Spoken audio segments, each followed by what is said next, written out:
Welcome to the BMX Commentator Podcast with your host, BMX World Cup and World Championship commentator, Rich Eames. You'll hear casual yet in-depth stories from BMX athletes and coaches, industry leaders, and all manner of BMX-connected people as we dive deep behind the scenes into what makes BMX racing the best sport on two wheels.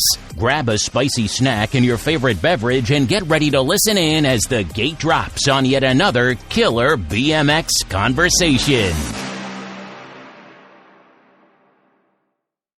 All right, welcome back to the BMX Commentator Podcast. I'm your host, Rich Eames. If it's your first time joining us, welcome. And if you're a regular listener, then welcome back. Episode 23, been a little while. Took most of January off for random, unrelated reasons, but we are back. And episode 23 is going to be a banger because I've got one of my longest standing friends in BMX on the podcast. Former racer, the man behind BMXHype.com, but most importantly, just a top guy, Chris Mapp. Chris, welcome to the podcast.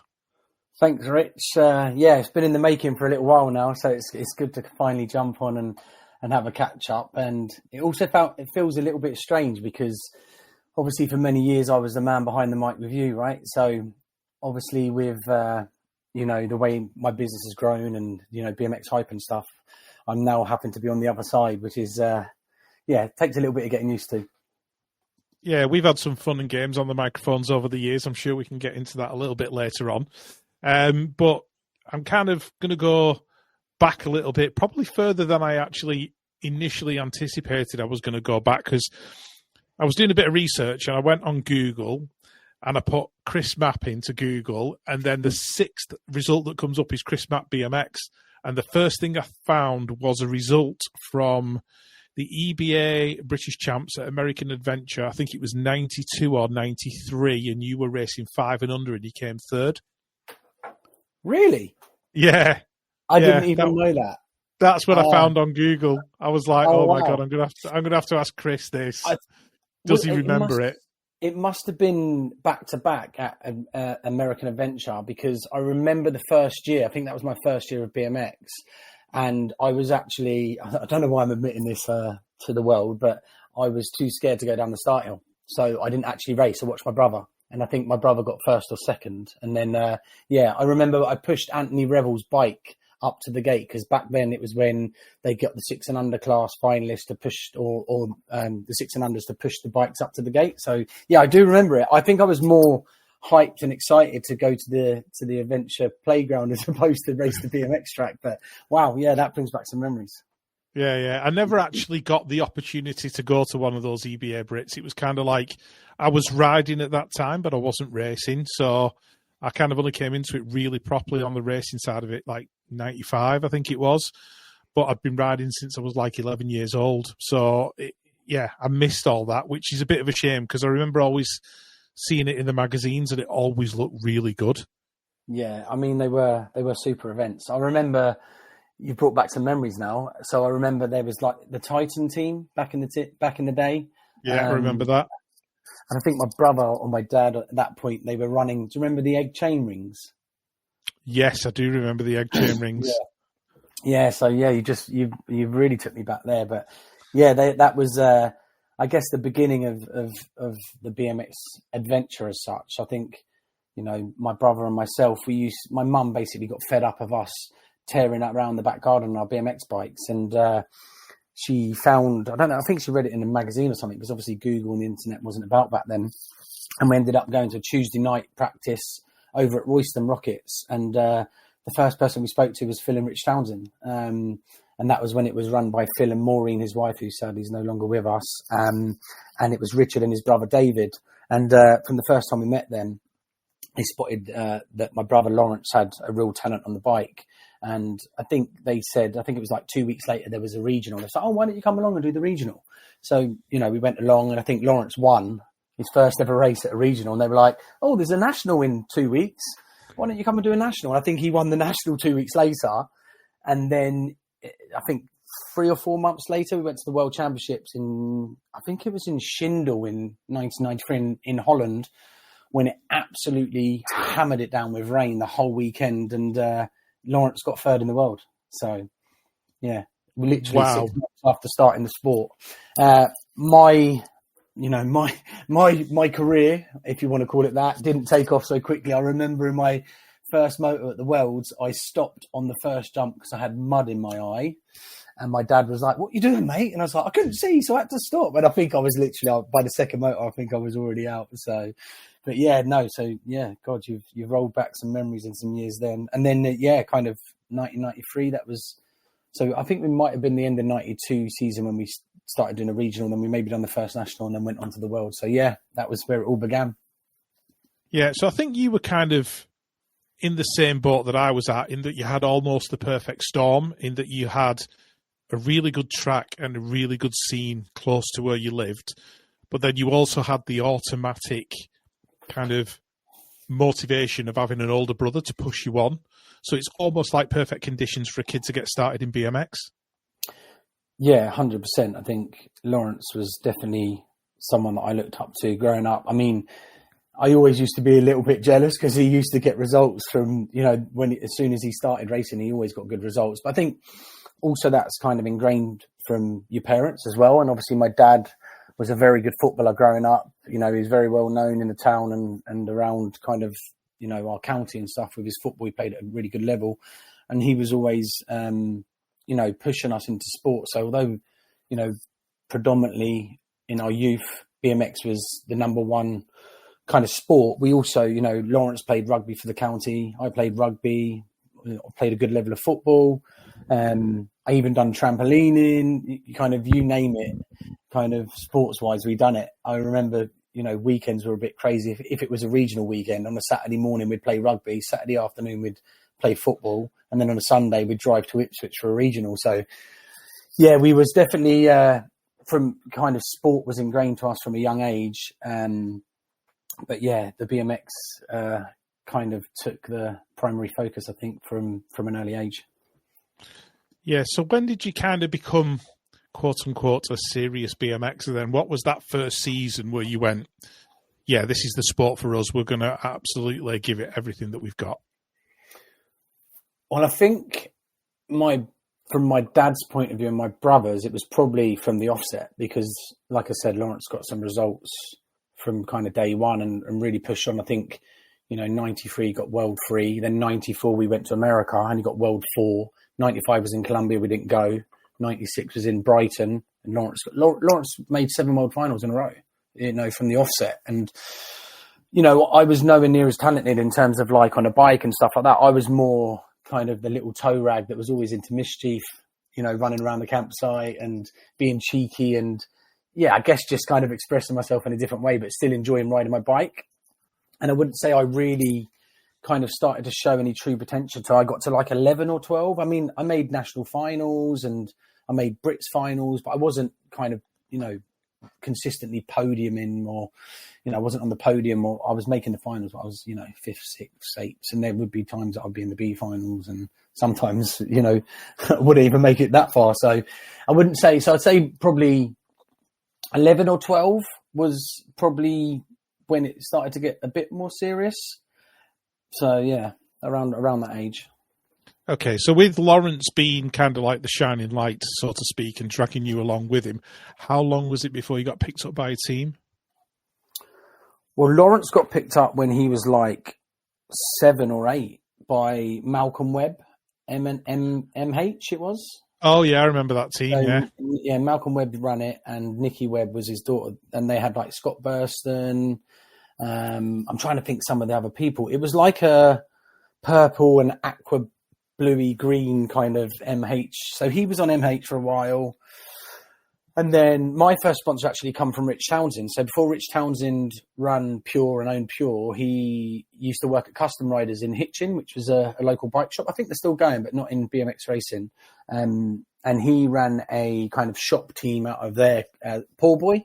So that was my first ever sponsor. So Poor Boy was my first sponsor. And I think I was probably around 9 or 10. Like I said, Poor Boy had a good little setup. And yeah, obviously Rich was local to the club. So I don't know if he felt sorry for me or if he just knew that I was getting a lot of exposure for causing trouble when he just put a shirt on me. So, yeah. And then that was kind of from the age of 10 to about 12. And then I guess from 12 onwards was when it kind of, we got picked up by, I think originally the team was GT. So back then it was GT. I think Dale was over in the States, but and Pete Phillips was kind of running a GT team here. And then Liam Phillips and Charlie Phillips was on the GT team. And I think Lawrence transitioned first for a year and I was still on pool boy. And then I think I had a really good run and I think I won the nationals at 11 or 12. And then Dale it was at Bideford National. Dale kind of come up to me and said, if you keep getting these kind of results, you'll be on GT. And I was like, what? And then, the next year I joined and then it was GT for a couple of years. Well, I think it was GT. So GT Powerlight. So they had a GT team and a Powerlight. So I'd done GT for a year, then I'd done Powerlight for a year. And then Pete Phillips and my dad then started the UK team for Crupi and Stats. And then we went over to Crupi and Stats from the age of kind of 13, 14. I mean, my timelines are off. I don't know the exacts, but I think it was from like 13, 14 for a long time. We were then on Crupi and Stats. And that's, I guess, for a lot of years from the age of kind of 11 through to kind of 16, we traveled the world with the Phillips family, Sharon and Pete, Liam and Charlie. And it was my dad, my mum, me and my brother.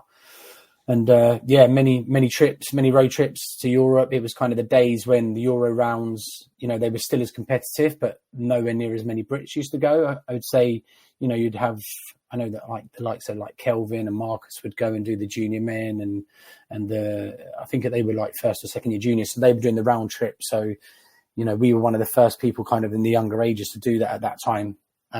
We was at that time. I know there's probably people, before that, but yeah. So, yeah, it was a good time, lots of good trips, really good team. We had, the Crupi and Stats team was a proper setup. I don't know if it was you about them, Rich. Pete done things properly, didn't do things by half. I was around at that time.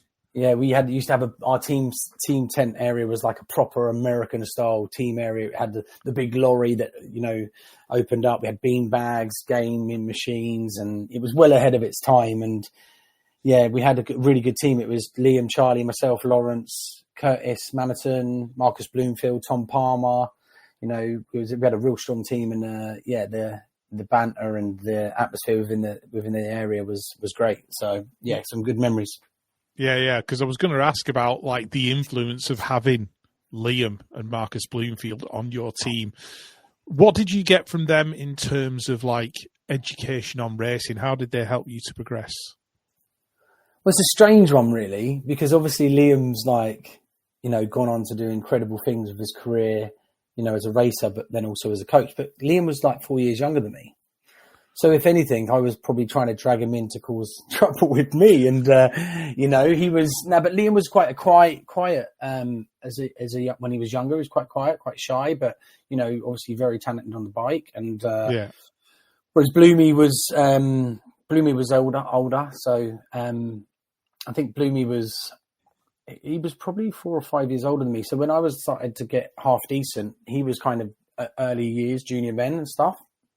And, I was quite mouthy and stuff. So Bloomy was quite straight with me, he used to rip me if I didn't pedal to the line, and he'd always poke me and prod me and try and get a reaction. But no, I mean, all in all, I've had a really good relationship with Marcus and Liam. I'm very lucky to know them for many years, and, both of them have gone on to do great things within the sport. So yeah, when you look back, what did I learn from them? To be honest, I honestly can't remember. I think Marcus was, quite a bit older than me, but they'd always help me out on a race day with hints and tips and stuff like that. But Liam was obviously a lot younger than me, so yeah. So kind of moving on from that, then the age group that you were in, who was in with you in that age group? Who were your rivals? Who were you racing against on a regular basis? I think over a period of time, eventually the rival was Warren Bancroft, or obviously Wazza. Yeah, that's the one I've got written down. Yeah, so people that don't know Wazza, he was like, I guess probably who you would call nowadays like a Kai White, like unbelievable bike skills. Track speed was just ridiculous. and had many good battles with Warren. But it goes, it's quite a deep category. So we used to have Eddie Carr. Do you remember Eddie Carr? I remember Eddie Carr. Yeah, when he was Eddie on Pashley. Yeah, Pashley. Yeah. So Eddie Carr, he was one that was good. When we were younger, there was a guy called Tony Radford. He was really good as well.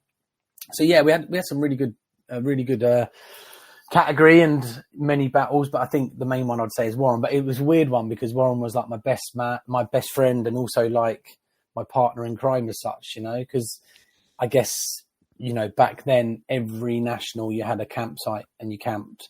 It wasn't as serious.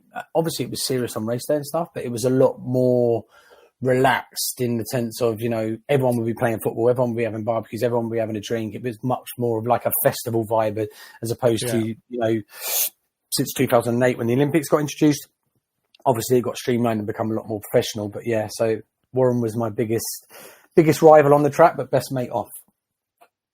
Phenomenal. It's nice that you had that relationship as well. And I've always said that Warren was that kid who should have been like a BMX superstar first, if you know what I mean.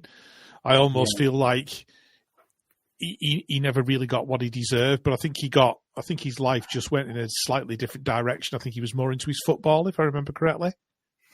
Yeah, I mean, look, he's a top guy. He's a top guy, and I've still got a really good relationship with him now. He comes down with his fiance and children, and he meets me at nationals if we're going to nationals up in Manchester or whatever. So still really good friends. But yeah, he had quite a tough upbringing. He's from Crewe. His mum and dad split. He was from a single parent family. I think he's got like 2, 3, 4 sisters. So his mum couldn't always make it to the races. His granddad used to take him to the races, and they wasn't blessed with money. He won't mind me sharing that. So I think, it was, and I don't know if you've been to Crewe, but there's many distractions. And absolutely.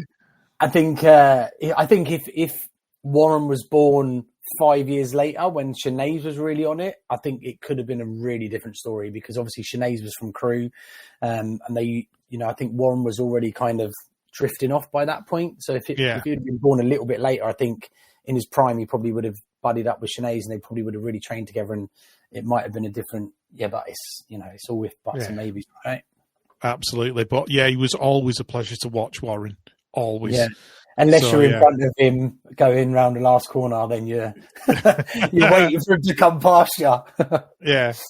So moving on from that, then your kind of Euros/World career. I seem to remember you definitely picking up Euro plates. Did you pick up any Euro wins? Yes. So I think so. I won 2 European Championships. Funnily enough, the only one everyone ever remembers is the cruiser one, but I actually won it on 20-inch first. So I just want to put that out there. I won the European Championships in Klatovy in Czech Republic. But I mean, if I go back from that, so from the age of 12 to 16, I think I made every European final. So I've had every European plate apart from 7 and 8. So I've had 1, 2, 3, 4, 5, and 6.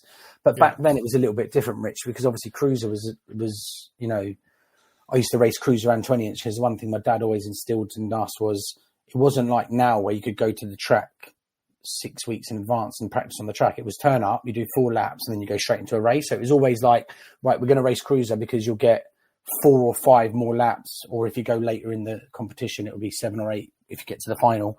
So then by the time you get to your 20-inch day, a day or 2 later, the track, the race lines. And my dad was always quite hot on that. The amount of times he made my brother and I race cruiser when we probably didn't really want to, but I think it did stand us in good stead to, that corner where you didn't cover your line in a moto, or that jump that maybe is more lippy on the inside than the outside, or whatever, the little 1% that all add up. So but no, the Euro, going back to it, the Euro. So from the age of 12 to, I guess, to kind of 22, 23, when I kind of stopped, I made pretty much every European final. But the 2 that stand out was Klatovy in Czech Republic. So that was 17 to 24 boys. It was my first year, 17 boys.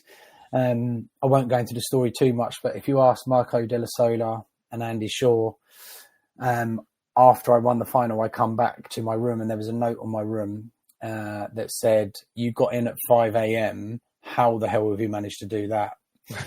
And a quick story, just going off track a little bit. I was 17, like I said, maybe a little bit rogue, and ended up going out with them guys and having a few drinks. And when I was riding through the pens in the morning, they had the old school metal pens. Do you remember them, like the metal ones? I think they've still got some at some tracks. Yeah. Anyway, I was rushing through to get like my first lap of practice, and I smashed my peak off the metal pen, and it cracked in half. And it was the first race ever that my dad hadn't been to, because my mum and dad had not long split up. My mum took me. We didn't have any money, so I had to take my peak off. So I actually won my first European title with a bullet helmet. How embarrassing. Could there be anything that would be any more Chris Mapp than you doing that? I know, right? 5 a.m. You know what? When I think back on it, it really does make me cringe, because I couldn't be further from that person anymore. But I think it all makes up, the person that you become, right? So, but yeah, no, it was a good event. It was actually raining so hard, and Kelvin Beatty was there, and we were sharing a tent with him or something, and I was going up for the final, and I remember him like holding an umbrella over me and all of that stuff, and I think I had like first or second pick, and he was like, "What lane are you going to go in?" And I was like, "Oh, I'm going to pick lane 6." And he was like, "Mate, you can't pick lane 6 on this track. You've got like second pick, go lane 1 or 2. I was like, "Listen, my gates are not great. I feel confident if I get a good gate, I'm going to get out and get over. And if I don't, I'm just going to try and kind of crank it and then get around the outside kind of thing." And I got an absolute mint gate. I just hole shotted and just literally got over. And I think like 2 or 3 of them kind of got caught up behind me, and then I just got out in front. And I just remember coming around the last corner and my legs were absolutely in bits. And I think, embarrassingly, I think I pumped the whole of the last straight, and I could feel this 6-foot German guy breathing down my neck. I think if the track was like 2 meters longer, I probably would have lost. But some good memories. And then obviously to then come back to Cheddar 4 years later and do it on home turf in front of the home crowd, although it was on cruiser. It was an incredible lap. I think I was in lane 6 again, funnily enough. But do you remember the old school first corner in Cheddar? Yeah. It was like a bank, and I got an okay gate, but there was too many people on the inside. And I just remember I watched the video back, and I think I looked over to the inside 3 or 4 times to see what was going on. And then I just took a little break and dived up the inside, went into second, come out, and then I just went into first into the second corner, and then I managed to hold it down to the line. So yeah, that was a good one. And then I was feeling super pumped for the next day on 20-inch, and hit the gate in practice and went over and chipped my shoulder and didn't get to race. So yeah, but no, they were good memories. Yeah. Was there ever kind of, this is kind of normally one of my 3 last questions, but I'm going to ask it now. Is there ever a race where you'd really like to have a do-over and just do it all again, either for the thrill of winning or just going, that's the race that got away, I really need to do that one again? Yeah. I think there's always if buts and maybes, right? You always come off the track and think, I could have done that, or I could have done this. One that stands out for me was my world final. I was 16 boys. At that time, some of the riders, you probably know a few of them. So I had Ivo van der Putten, Arnold Dubois, Brian Kirkham, Emilio Falar. They were all in my category. It was 16 boys, and I was really firing. I think I got European number 2 in Geneva. I was winning the final, and I got overtook down the second straight. So I got European 2, and then went to the Worlds in Argentina, and the track was absolutely horrific. I think there was about 8 corners and 9 straight. It was just, it was nuts. Anyway, I felt really good, was getting through the rounds, doing really well. And then in the semi, I got a really good gate, and I was in second, and I followed it all the way around in second behind Brian Kirkham. Yeah. And then I remember I just was like, for anyone listening that has never seen me race when I was younger, I wasn't the most talented rider. In actual fact, I was probably one of the least talented riders, but I can race, if that makes sense. So if you watch me in practice, you would watch me and think, bloody hell, he's not going well, or I don't have to worry about him.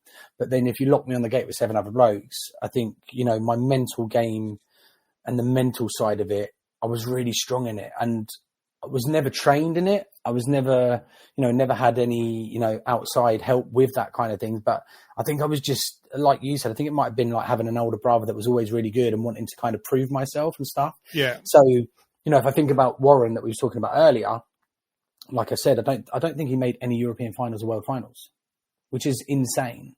It is insane. His talent compared to my talent was, opposite ends of the spectrum. So I think, that mentality piece for me was a big kind of plus that kind of maybe raised my game. And I think the further we got on into competitions, like whether it was the eights, quarters, semis, the more I'd start believing in myself and start thinking, oh God, I'm in with a chance here. So got to the final. I've got a third or fourth pick, and I think lane 2 was open, and I think it was Brian Kirkham or someone in lane 1. And I just remember thinking, I've just got to go early. I've just got to get out. And I genuinely, hand on my heart, I thought I was going to win the Worlds. Like I said, I had a really good result in the Euros.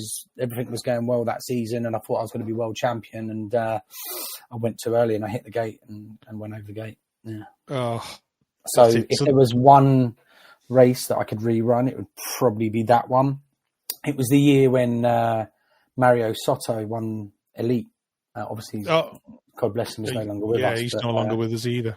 But he was absolutely rapid. But yeah, that was probably the one that I would go back and race again if I could.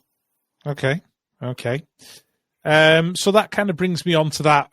I've got a little point here that says retirement / first time / second time. So /4. So when did you step away from BMX then as a quote unquote serious thing? When did you get to that point where you went, right, I need to kind of just step away was it like a conscious decision? Did you just drift off in other directions? How did that play out? Yeah, well, there's a few contributing factors, Rich, and I'll touch on them lightly, but I won't go into them too deep. It's another conversation for another time. But I think the sport was changing around the 2008 games, right? We had there was like the top pool of riders in Elite at the time. And I would say I was probably in the secondary group just below that. So you had obviously Liam Philllips, Marcus Bloomfield, my brother, and then Kelvin. Yeah. And the Olympics had just been introduced. I wasn't in that category with them for, I might have thought I could have gone to the games, but I mean, my commitment, my behaviours and decisions that I was making just weren't aligning with someone that, wanted to be in a professional athlete and go to the games, right? So with the way that it was all handled in 2008, and obviously my brother was at the trial in Geneva where, I don't know if people know this story, but again, I won't go into too much detail because it'll get political, but long story short, they had a race off. So it was the top 4 riders, Marcus, Liam, Kelvin and Bloomy, and whoever won that race in Geneva went to 2008 games. And then they went over there I can't remember the story inside out, but they went over there first time, and then someone got injured, so they had to fly back, and then they had to go back out there again. Then it was raining. Anything that could have gone wrong went wrong. Yeah, I just don't think it was handled very well by the association. And at this time, you got to think I'd shared a team tent with Marcus and Liam for many years, and they were really good friends of mine. And then Lawrence was my brother, and then Kelvin at the time was like from when we were younger, he was the number 1 elite in the UK that was pushing himself abroad to go to European trips and stuff like that. And a lot of the times he would, we went on mini trips where he jumped in the van with us and was in the same hotel. So spent a lot of time with Kelvin as well. And then all of a sudden, the whole of UK BMX is kind of at each other's throats about who should be going to the games. And the way it just all played out, although I wasn't kind of directly, one of the 4 that was involved, obviously Lawrence was. And then obviously I knew Marcus and Liam for a long time and knew Kelvin for a long time. And it just created a real big divide. And I think Lawrence really lost love for it at that point. I think he thought, like he was settled. He had he was just about to get married. He had a stepson and he needed to take care of his family. So I think that was kind of the final nail in the coffin for him. I think he might have raced for 6 months afterwards, but then he kind of drifted out. And I think from that point, it then all started to change because I then become a young adult. And obviously my dad was still going to races. So I think I carried on for a few years because it was the connection I had with my dad, and he would go to the races because obviously he used to work the Start Hill and stuff like that. I remember that. And then I guess kind of life just takes over. I had my daughter Shannon, who is now 20, believe it or not. My ex-partner fell pregnant when I was 17.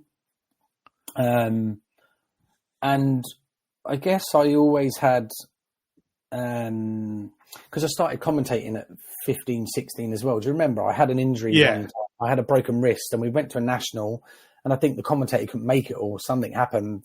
And Ewan Goodman said to me, "Oh, do you want to do it? You'll be all right." And I was like, "Mate, I'm like 15 years old. I don't know what I'm doing." It was Tredegar in Wales. Tredegar. Yes, that one national where it pissed it down with rain. That was it. That was my first ever commentary.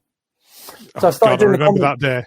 Yeah, so I started doing the commentary, and then kind of I was at a crossroad in my career. I didn't really know what I wanted to do with myself and stuff like that. And then I was still kind of racing a little bit and all that stuff. And then I really got into the commentary. I loved it. I absolutely loved it for a period of time.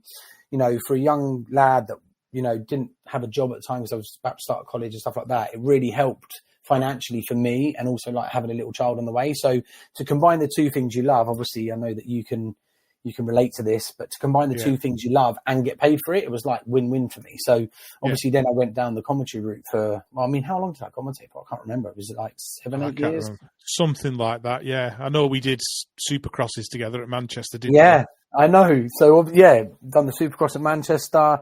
I think I'd done a few Euro rounds back in the day, obviously done all the nationals and the Brits and stuff like that. So I think that was the point where I just kind of,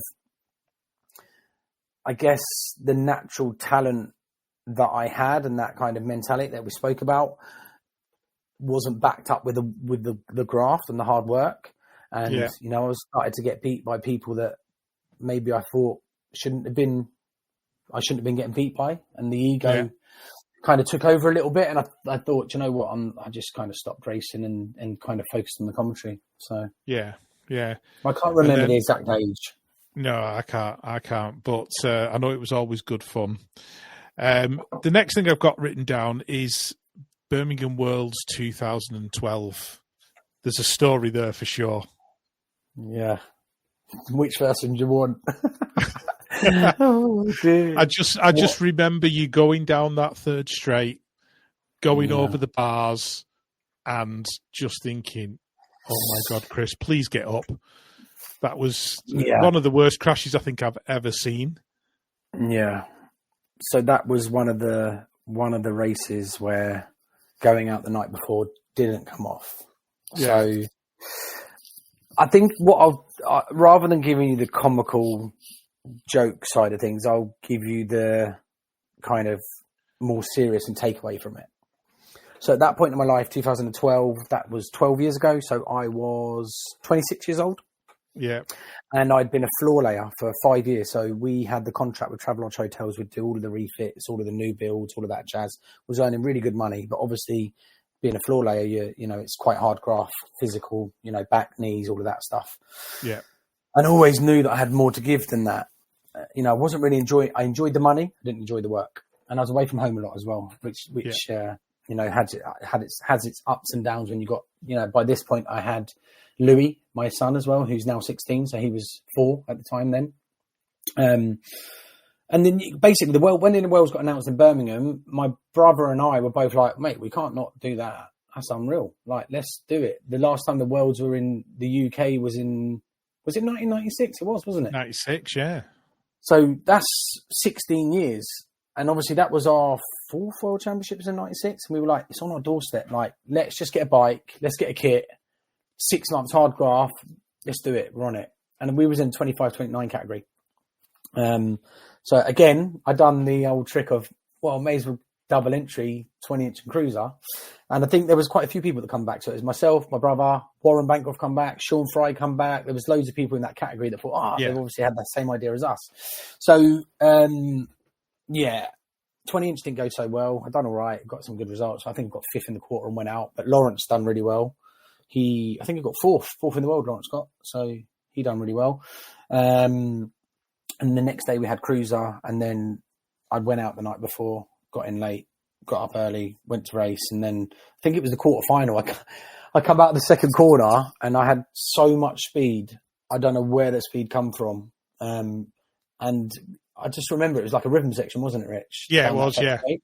And I just forgot what manual I was doing, or I think I over manualed one and like manualed an extra one, and before you know it, I was just couldn't keep up with, you know, where I was. My brain obviously wasn't, you know, functioning properly, and then over the bars, landed on my back, and then I don't think many people know, but I was in a wheelchair for 8-10 weeks after that. I had a blood clot, quite a big blood clot on the bottom of my spine, and I mean, at first they were really worried. I was in hospital for like 4 or 5 nights in Birmingham, and I think they were worried, like, with my movements and stuff like that. Thank God, you know, luckily, it wasn't as serious as what they first thought, and I made a full recovery. And then it was kind of, had a lot of time to reflect. And I always feel like when you look back at, you know, your life and stuff like that, I mean, I know I'm still not that old, but there's always a key moment that changes your trajectory. And I look back at that and I feel like that was it. Because after kind of making a full recovery, I tried to go back to work and I just couldn't do it. I just couldn't, you know, the physical demands on my body just couldn't do it. So my friend was like, I've got a sales job. Why don't you'd be great in sales? Like, you're good at chatting to people. And by this time, you know, I'd done all my commentary. I was, you know, BMX, naturally you become sociable. You meet people from all different walks of life, all of that jazz. So I fell into a sales role. And then after doing that for about 6 months, someone else I knew said, why don't you work in recruitment? And I was like, what's recruitment? And they were like, mate, you would be incredible at recruitment. Like, and basically they told me what it was about. Started applying for a few jobs, and then I got a job in central London, and I went into central London as a trainee recruitment consultant. And then, my whole life changed from the moment I stepped foot in that door, which I was 27 years old, started in recruitment, and then, you know, worked my way up from a trainee recruitment consultant. And within 3.5 years, I was like a regional director and had multiple offices under me, you know, with revenues in, you know, 11 million pounds. And then, you know, I'm sure we're going to touch on my business later on, but then, you know, I went on to set up my own business, which has been going for 6 years now. So like I said, going back to that crash and that injury, you know, a lot of people could have, you know, dwelled on the injury and, you know, kind of got down about it and, you know, really taken a turn for the worse. But I think it kind of shut that door for me and opened up a new opportunity, and I've just run with it ever since, really. Yeah, it's bizarre that I never expected you to say when you first went into like that particular profession, what is recruitment? Knowing what I know about you now and knowing how you run your business, it's like it's almost something that I didn't expect to come out of your mouth. But I didn't have a clue, Rich. Did not have a clue. I thought people were still advertising jobs because I'd only ever had one job since school. I was a floor layer. I didn't know, you know, I was always good with like making money. Like when I was a kid at school, I used to sell sweets and make a little bit of markup on it. And, you know, it's always been like a bit of a, you know, of a way to make money and stuff. But yeah, then when I got into recruitment, I just really found kind of my calling. Yeah. So what did BMX teach you about business then? What has BMX given you that you've taken into your business career? That's a good question. I think it's taught me a lot. BMX has really taught me a lot. And actually, when I think about, you know, if I think about my life and things that have happened throughout my life, BMX has been the one constant that has given me joy. Obviously, you have your ups and downs when you're a racer and stuff like that. But on the whole, you think about the trips, the connections, the relationships, you know, the environment, everything about it has been a real positive. When I think about the kind of some key core skills that have transferred from BMX into recruitment is one of them jobs where essentially you get out what you put in, right? You know? And I think BMX is very similar. It's single sport mentality. Yes, you're a part of a team or whatever, but once you lock that wheel on the gate, it's you and 7 other blokes or ladies, you know, going for that line. So I think that kind of single mindset to drive yourself and ultimately be responsible for the outcome. So I think that was really well aligned. I think also the resilience that you get because you don't win every race. Similar in recruitment, you know, essentially what we do is we sell human beings. And that sounds really weird, but our products are human beings, right? And human beings are not like a mobile phone or a pair of trainers that if they're faulty, you send them back. They've got their own brain, their own legs. They don't always do what they say they're going to do. So I think, that definitely from like that resilience, because being let down in recruitment, how you can get back on the horse and go again. So definitely resilience, determination. And I think, that ability to be able to connect with people and build relationships, from the age of 5 years old, been lucky. We're very, very lucky that my parents were in a position to be able to take us to pretty much all of the races. We've been to Argentina, Australia, America, Canada, all over Europe, from BMX. So to meet all different people from all walks of life and be able to relate to them, and BMX again is a community where you've got people that are really scrimping and scraping to get to a race. And then you've got people that got loads of money that are in, the best hotels or the best camper vans. So, that ability to be able to build rapport, find connection and relate to people. I think that is, you can't buy that. Money can't buy that. Yeah. Yeah. The transition then to working for yourself, obviously you worked for like a big organization for a few years. Then you left there, and then you had an interim job, if I remember correctly, before you started on your own. Give us a little bit of timeline on that, because I think it's quite interesting, because if I remember correctly, that interim job didn't really suit you at all, and you were just waiting it out so you could do something connected to what you wanted to do. Yeah, so I left. So basically I was at the large corporate for 4 years in total, I think it was. And I kind of knew my time was done there and I wanted out. So at this time, my relationship with my ex-partner had broken down, the mother of my two children. And I was living on my own and was kind of, again, at a bit of a crossroad in terms of what I wanted to do next. And I was actually, at the time, I was dating Gemma, who is now my fiance. Yeah. And she was about a year in of starting her own recruitment agency. So we're dating. She'd started her own recruitment agency, had been doing it for about a year.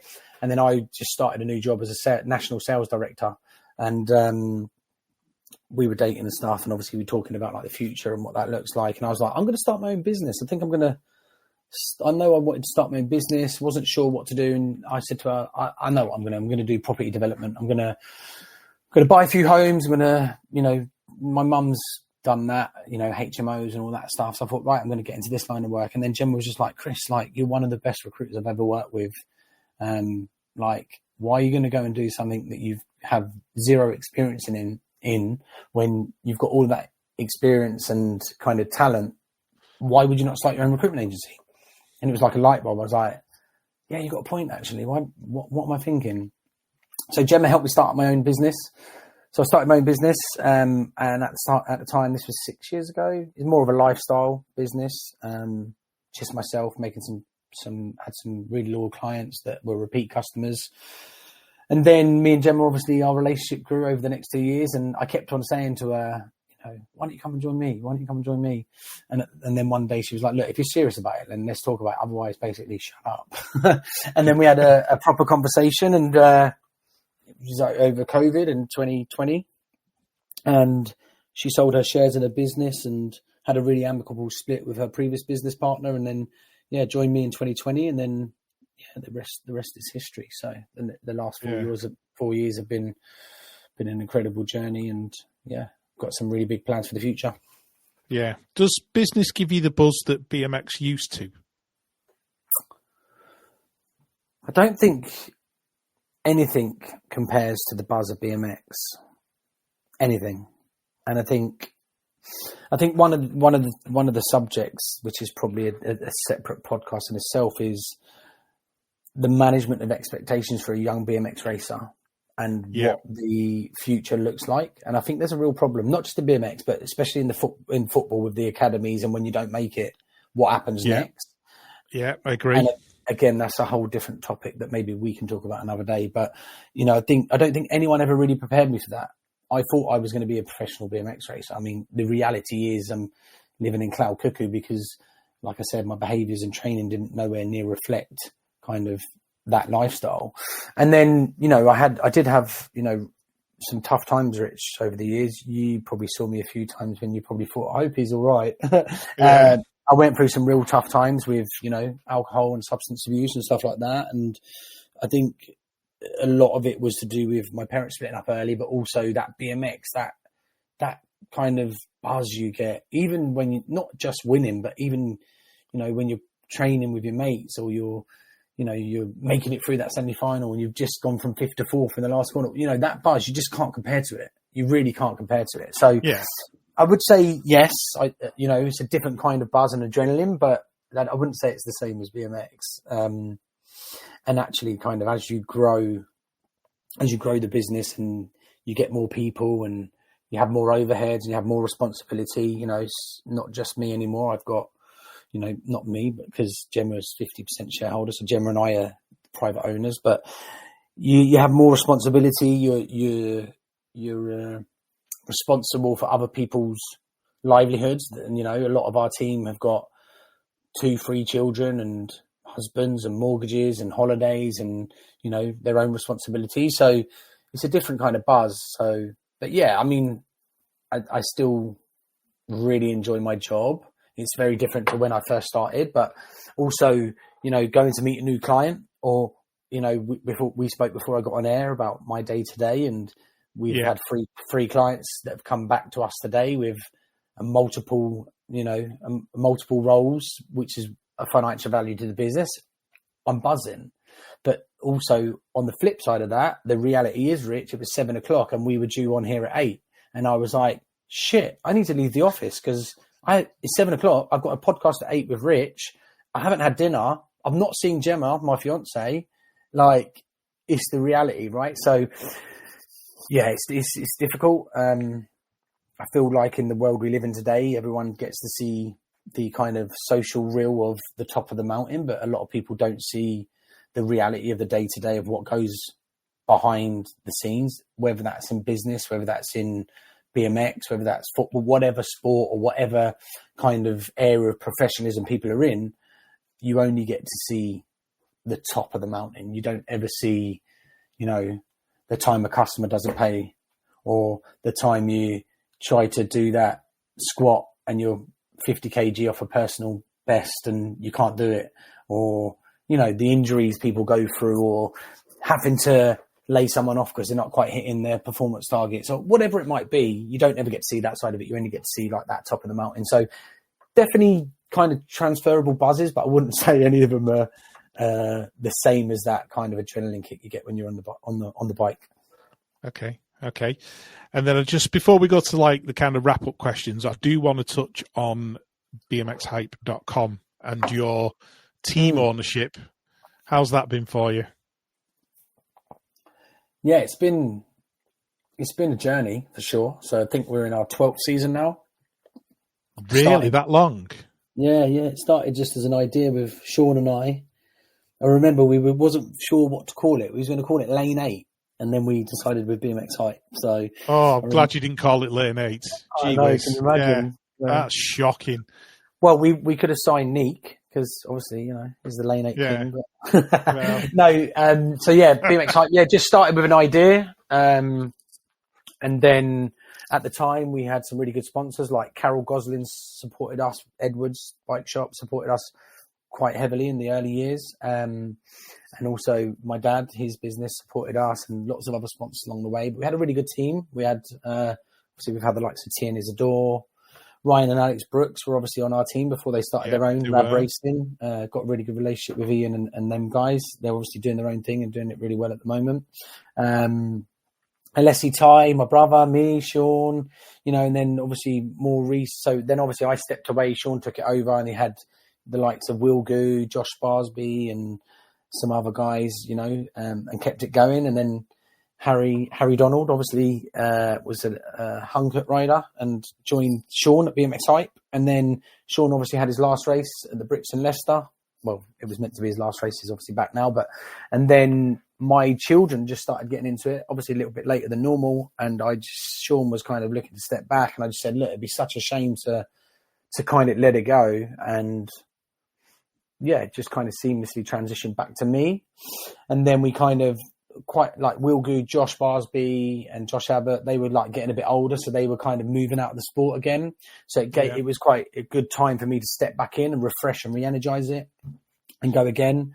And then obviously last two seasons, we've had a really good season with, obviously Harry's got a world plate and the European plate. Jess got a world and European plate. Little Joey got British champion. So yeah, it's been really good. Obviously it's difficult because the riders are young and to manage expectations. And obviously the parents are obviously spending a lot of money. So you're juggling a lot of plates and spinning a lot of plates and managing a lot of emotions. But I think, the one thing that I have firstly, I'm privileged enough to be able to finance and run the team. So I'm lucky enough to be able to do that. But I think for me, it's also about giving back to the sport that's given me so much. So, I mean, when I talk to Gemma about the financials that I've invested in the last 2 years, it's not the best conversation over dinner, let's put it that way. But no, to be able to give back to the sport and support some riders that are up and coming has been, it's been a real privilege to watch their progression and see the result that they've been getting. And, I do think that one day when whatever happens in my future with my business, I do think some form of sporting role will be something that I step into next, whether that's in BMX or football or, but high level sport is something that I'm very passionate about. So, yeah. Yeah. And maybe something that I've started to take more seriously now that I've realised all of the things that I did wrong. And you look back and you think, if I had someone to put their arm around me at that time, it could have been a very different outcome. So, I'm not just talking about BMX because, I'm talking about football as well. Of course, a few of my friends have made it to be professional footballers and had a really good living and stuff like that. But the kind of right time, right place. So, yeah. Yeah. Yeah. Wow. Certainly, like you say, quite the journey. So, but as we get to the end of it, Chris, I kind of always try and ask a few quick fire questions. I've asked you the one about the do-over race, so I'm going to take that one out of it. But the first one, I don't know if you've heard this on previous episodes, is about the Frankenstein BMXer. So you've got the ability to create the ultimate BMXer. You can have the strength of one rider. You can have the mental skills of another rider. You can have the social media skills of somebody else and the bike handling skills of somebody. You've got strength, physical strength, mental strength, social media savviness, and bike skills. So you take that from different people or the same person or whoever it might be, and you make the ultimate BMXer. Who are the four people you're choosing for those categories? Wow. That's a really tough one, Rich. Okay, I'm going to go with the guys first. So strength, I would probably go first straight pull with Neek. Yeah, I thought you were going to say that. The mental game, I don't think there's anyone better than Joris. I think just the way he turns it on at any given time and the longevity that he's had and results that go with it were incredible. Yeah. Social media, I know this is crazy because it might sound crazy to you, but I'm not really much of a social media guy, Obviously, I don't have any personal accounts. Right. I hop on every 2 or 3 days to BMX Hype, but in between them 2 and 3 days, I actually delete the app because it's a distraction when I'm at work. I just end up flicking on it and falling out in 20 minutes is gone. So in terms of social media, I'm going to have to go with Barry because, obviously Barry does it incredibly well. And, the way that he's carved out a career and some of the commercial deals that he's got off the back of it is to be admired. For someone that, is now I don't know if he's in mid to late 30s, but he's in the Masters 37 or 38, Yeah, still doing it and making a good living. There's a lot to be learned from him. So I think I'd go with that. And then bike skills, I mean, you can't really look past Kai, right? Kai's bike skills are just unbelievable. He's, if you watch some of them last straight videos over a period of time, there's not many out there that can ride a bike like him. No, that's very true. So I'd probably go with them 4. Okay. They've all been common picks as well, especially Barry. Are they? Yeah. From a women's perspective, strength, I'd probably have to go with Beth. Yeah. Mental, I'll probably go with Mariana because of the longevity and the results. Social media, again, that's a difficult one really because I'm not too up to speed with that. So, yeah. I mean, I follow Caroline Buchanan. I think she's pretty cool. She's got a pretty cool social media presence. Yeah, she has. Yeah. And then bike skills. Oh, God, I feel like I'm well out the loop now. Bike skills. Hey, you can pick anybody. You can pick somebody from back in the day if you want, Chris. Oh, God, now you're getting me going. But, there you go then. Natasha Williams. Wow, yeah. She was unreal on a bike, mate. I remember Valley Worlds in France. They had the steepest second straight ever, and all the girls practicing were sitting on the jumps, and she just literally sent it first or second lap, so she could properly send a jump. So I'll go with Natasha. Right, brilliant, great shout throwback. there, Chris. Yeah, absolute throwback. And then kind of like the final question, well, not the final question, probably the penultimate question is. Mm-hmm. What are the three? I'm going to steal this one from the High Performance podcast. I'm going to modify it a little bit. If anybody listens to the High Performance podcast, they've heard this question before. Jake and Damien. Jake and Damien. What are the three non-negotiable traits of a top BMX racer? In your opinion. Three non-negotiable traits. Okay. That's a really good question, Rich.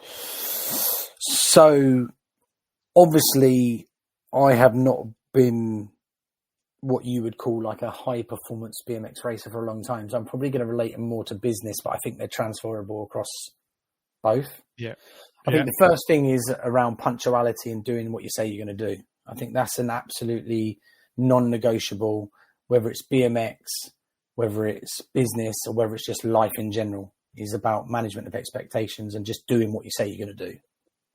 Yeah. Because if you can do that, you're already ahead of 95% of the population. Because in today's day and age, a lot of people don't do what they say they're going to do. So I'd say punctuality and doing what you say you're going to do. I say that's the first thing. The second thing is about having. We're talking about non-negotiables now, aren't we? So. Doing the things that you don't want to do, but consistently when no one's watching. Yeah. I suppose you could sum that up as discipline. Discipline, yeah.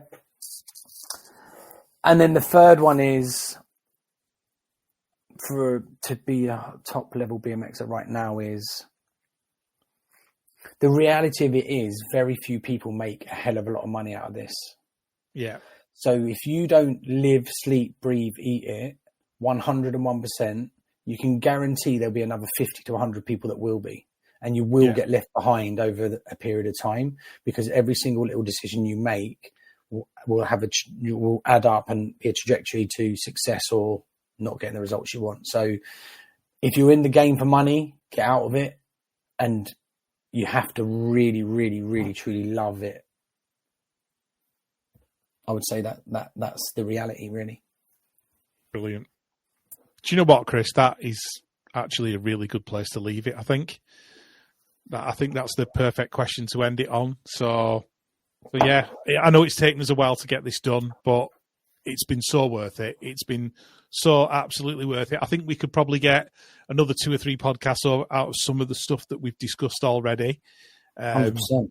Yeah, so we'll definitely get you on for a part 2, I think, at some point. But yeah, I think there's a lot of subjects in BMX that maybe a lot of people talk about that maybe haven't got the longevity in the sport to understand where it's come from and to where it is today, and kind of how far it has come, but also the areas that need improving. And I think that it's a sport that I'm so passionate about. I still love it. I went to America Worlds last year. None of my kids went.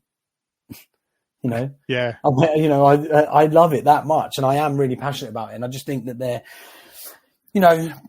like everything, there's always room for improvement, and the sport's ever evolving, so you can't stand still. And I think the UK is it's definitely in a much better place than it has been in terms of the depth and how we move it forward. But I think we've all got a lot of work to do. And, you know, you can't just always consistently point the finger at BC.